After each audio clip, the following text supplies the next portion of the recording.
When you're soaring so high above the rest, and you're looking down to those beneath, they're so tiny from your view. How else could you view them besides thinking of them as, well, ants?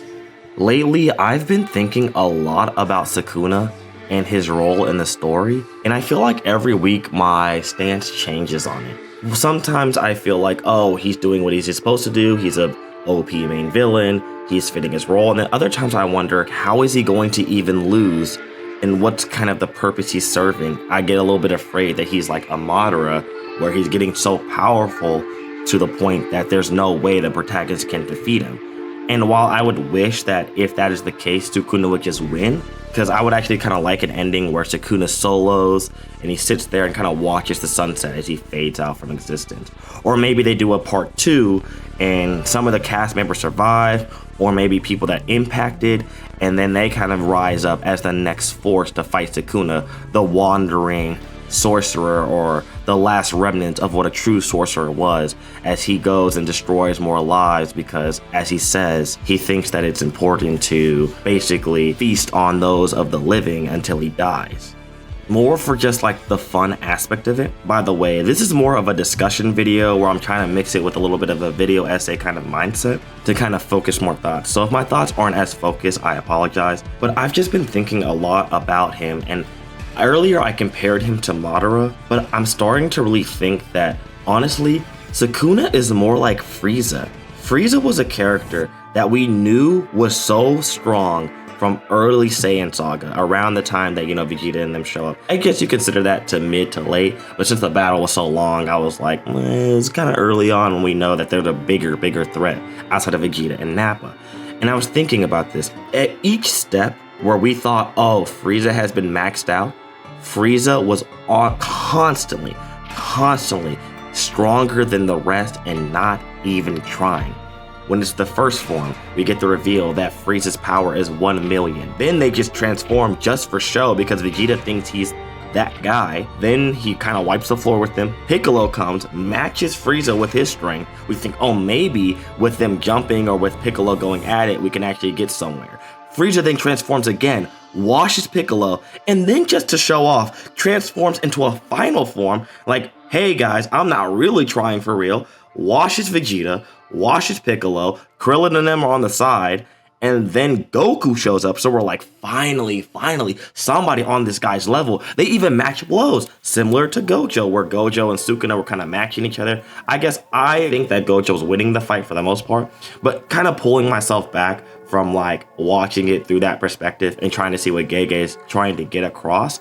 I've been kind of thinking about how is Gege using Sukuna to not only increase tension, but also to create a narrative point. And I feel like it is very similar to Frieza, where Frieza just kept becoming this insurmountable odds, but in a way that wasn't like other Dragon Ball characters like Abu, for example, where it's just like he powers up because he powers up and he gets stronger. And it kind of just seems like Gege carefully planned out how strong Sukuna was, and while it sort of feels like right now that maybe it's kind of confusing because how could somebody like Satoru Gojo not show up? How is it that Yuta and Maki and Yuji are jumping this man and he's saying that my curse energy is going low? Mind you, with a smile on his face, but he keeps getting stronger even though he's sort of supposed to be getting quote-unquote weaker. And I'm thinking that there is a certain climax that Gege might be either going for or recreating, like the Super Saiyan transformation. Now, I don't think that Yuji's just gonna get a Mickey power. I do have some theories that maybe if the merger is started, because somebody had brought up the point, I don't remember which YouTuber, sorry, I've been watching a lot of YouTube lately. Somebody had brought up the point that the merger still needs to happen, and while I had kind of thought of the merger as an afterthought, Gege is like purposely, as a writer, like I can kind of see like where this might be going. Gege is purposely trying to make us kind of forget about the merger and worry about the threat of Sukuna. And if Sukuna solos everyone, then that would be reason for him to start the merger. If he just loses, then the merger would be avoided. That Chekhov's gun is never cashed. Now we know that Gege isn't just the type to just constantly check off all his guns because we don't know a lot of people's domains or whatever. I feel like he uses that as kind of like a, oh, we will see that later, just to disappoint us when we don't see it. But for Sukuna and this merger, it feels like this is a lock. So there may be the possibility that instead of like a Super Saiyan or even a Gon type transformation, maybe Yuji could be the vessel for the merger, which would increase his power to the point that he could actually fight Sukuna, which would kind of be amazing. Now, I don't know how Yuji gets to this point, and it makes it feel more narratively satisfying because Kenjaku did create Yuji, so I think it works logically. Kenjaku created Yuji in order to be the vessel for Sukuna, so he's already strong enough to contain that malevolent beast.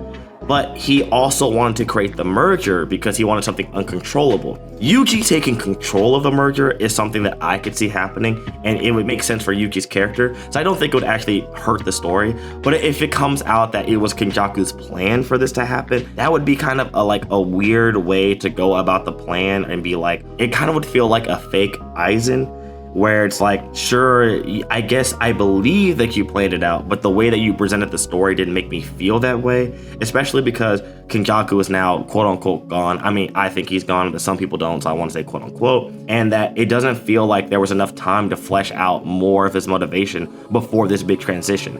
For example, I think something like, maybe if he had met with Yuji prior to his death and had conversations with him or something, this could have been more set up and fleshed out. There's other theories that maybe Sukuna will get split from Megami, weakening his power, but he could just probably take Tengen, or he could merge with the merger. But honestly, if he merges with the merger, he's basically he's like Eren Yeager on steroids.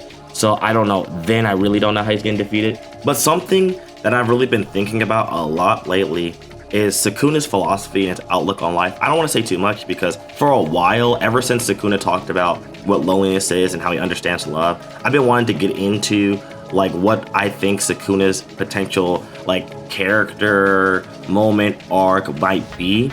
But I kind of feel like that Sukuna has the potential to be the best written character in Jujutsu Kaisen. And I know that's kind of crazy, but think about it. He is a malevolent force. He only wants to do the things that he wants to do, and he's strong enough to put those things into action. But not only that, he is okay with dying. I don't think he wants to die. I don't think he's fighting so he gets that final death, kind of like a Gojo or a Kashima. He literally says, those guys are in a completely different book. They're not like me. If I die, I die. Death comes. But I'm gonna do what I want to do until I die. But it's interesting that unlike other villains I feel like we've experienced in the Shonen Jump, or even maybe like other stuff like a seinen, Sukuna understands the value of love, the value of being with connection, but also takes pride in his own loneliness. And I think that says a lot about his character, especially how he goes about fights, right? Sukuna fights people that he thinks are interesting, or he fights them to prove a point.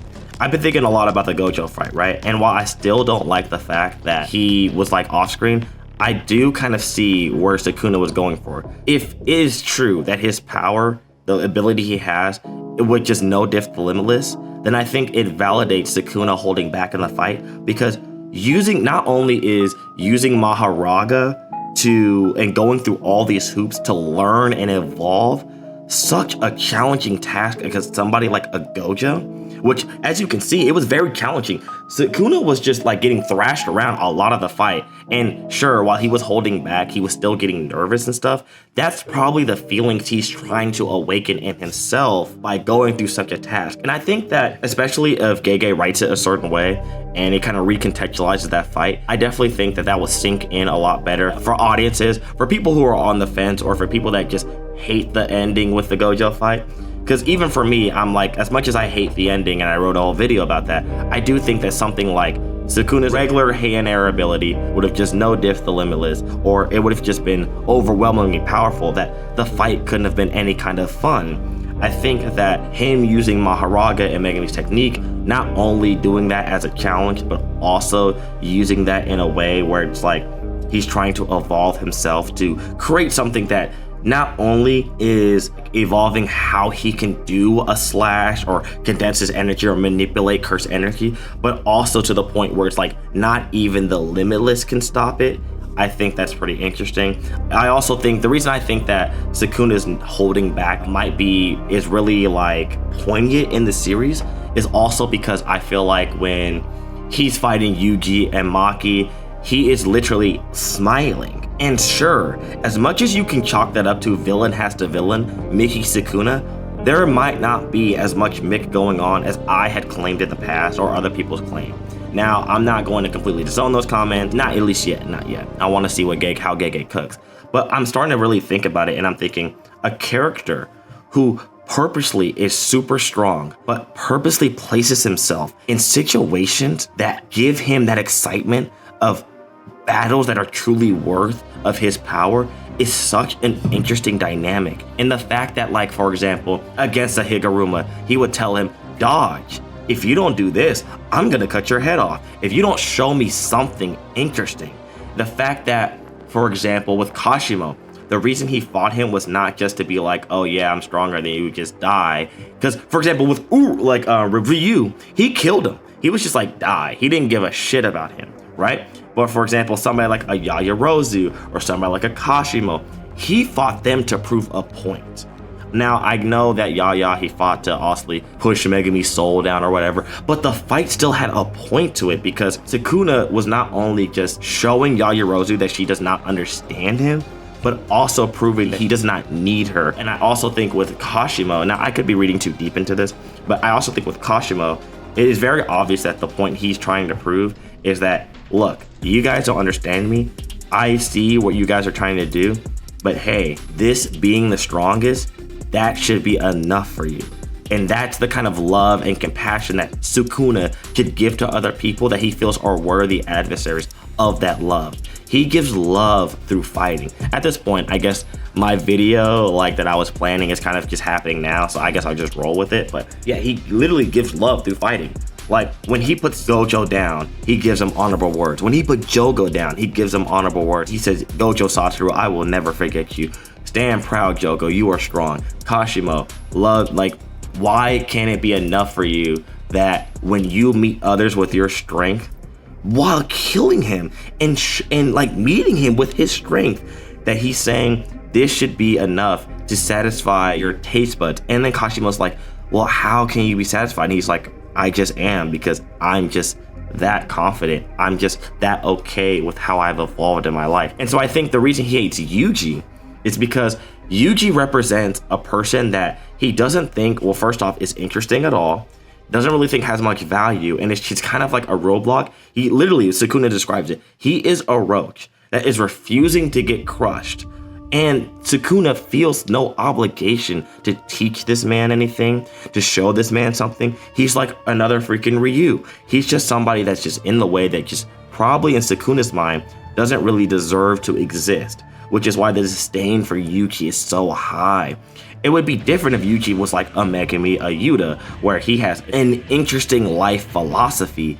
But for all intents and purposes, Yuji is more basic. Now, while I do think that his deeper layers are, within the roots of his character and that he is interesting beneath the surface, on the surface, he is just kind of boring. A person that just wants to guide people to a proper death.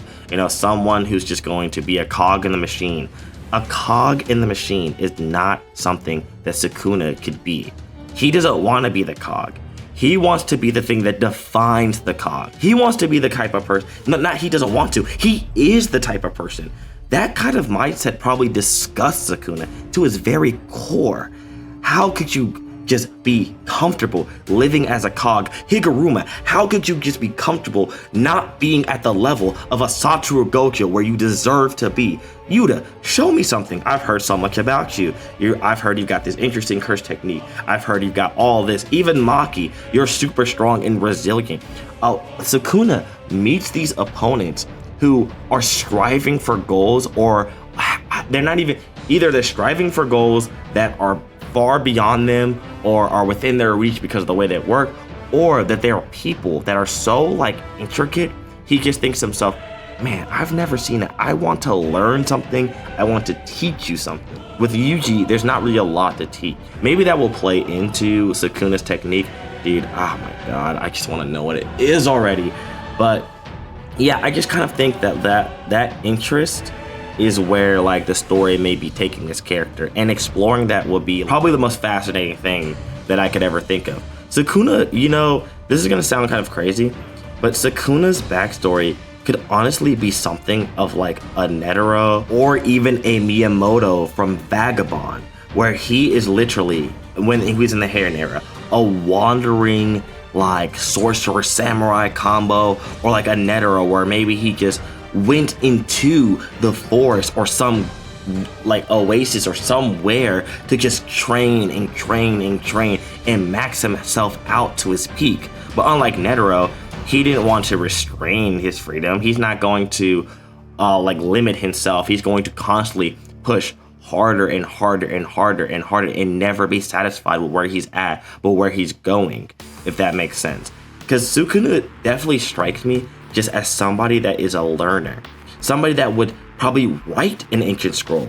A good version of Sukuna could be a teacher. He could have schools and societies, and he's like kind of like a philosopher, if that makes sense. Now, I know this might be kind of reaching, but it really could be, because the way that he talks, in the way that he presents his fighting, he definitely has a very clear like actualization of himself. Is a clear idea of what he wants to get and how he's going to get it. He just does not care how other people's view him. The disgrace one, that's a compliment. The honor one, that's a compliment. The calamity, any kind of description you can add to Sukuna is a compliment. He doesn't get upset. You know what I'm saying? He might have like cool trash talk. Gojo might say, oh yeah, you're the challenger, and he might call him a brat, but that is like, yes, Sukuna wants to be the challenger. Yes, Sukuna is the type of person that wants to sit there and say, there is a puzzle. And even if there's not a puzzle, I will create a puzzle. If there is no reason to create a puzzle, it is not worth my time. That is a Ryu. That is a finger bearer. That is a Yuji's friends that he doesn't find interesting. But that's not a Yuta. I wonder what he would have thought of Yuki's ability.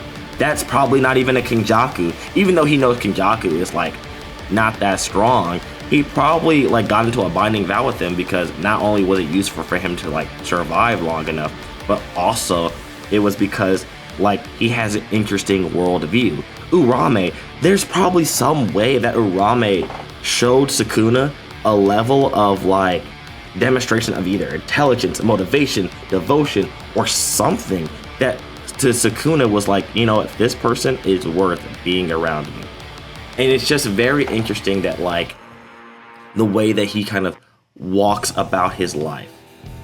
And yeah, Sukuna is very much not just a chef, but in terms of like the cooking type of way, but he's also like a chef in terms of the way that he doles out his philosophy, which I just find very fascinating.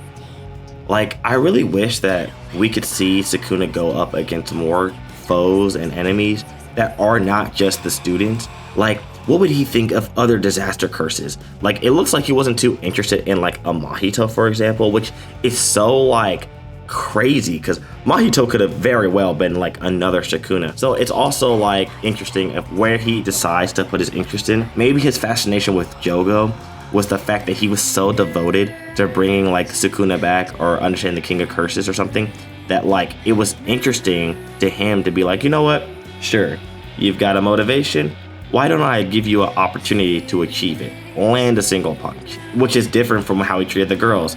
Okay, girls, you've brought me back to life, but say what you got to say, and then, you know, scram. And then they tried to ask for too much, and he was like, well, die. So that was pretty interesting to me. Yeah, I think that's pretty much all I've got to say about Sukuna. I'll probably have more thoughts about it. I'll be in Ireland for like the next week, so like the videos will be kind of coming out how they come out. I don't even know when this one's going to come out. I could say next week, but that's the date of, you know, March 6th. So yeah, I kind of thought that was interesting. I'll probably do like a full deep dive and kind of to the stuff that I'm thinking of, because when I'm writing my thoughts out, it obviously comes off across more clearer. But yeah, thank you for listening. I shall be seeing y'all later. The skits are coming. Boom, boom, boom.